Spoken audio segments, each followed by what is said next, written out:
win for Punjab Kings. What have we got today in this iconic Eden Gardens Stadium where so many greats over the years have come and shown off. Andre Russell নৈপুণ্যে Sunrisers হায়দ্রাবাদের বিপক্ষে 412 রানের ম্যাচে 4 রানে জয় পেয়েছে Kolkata Knight Riders KKR. Eden গার্ডেনে শনিবার রাতে আন্দ্রে রাসেল প্রথমে ব্যাট হাতে ঝড় তোলেন। 25 বলে 3টি 4 ও 7টি ছক্কায় অপরাজিত 68 রান করেন। তাতে 7 উইকেটে 208 রানের বড় সংগ্রহ পায় কেকেআর।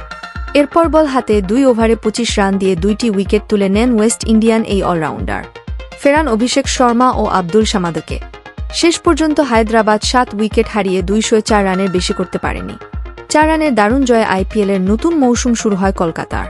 অলরাউন্ড নৈপুণ্যে অবধারিতভাবে ম্যাচসেরা হন রাসেল। সেখান থেকে দলীয় রাচার 204 পর্যন্ত নিয়ে যান হেনরিক ক্লাসেন। তিনি 29 বলে 8টি ছক্কায় 63 রানের টর্নেডো ইনিংস খেলে শেষ ওভারের 5ম বলে আউট হন। তিনি আউট না হলে ম্যাচটি হয়তো জিতে যেত হায়দ্রাবাদ। শেষ 2 বলে জিততে প্রয়োজন ছিল মাত্র 4 রান। সেই রানের হিসাব অবশ্য তারা মেলাতে পারেনি। They're catching everything, these Sunrisers.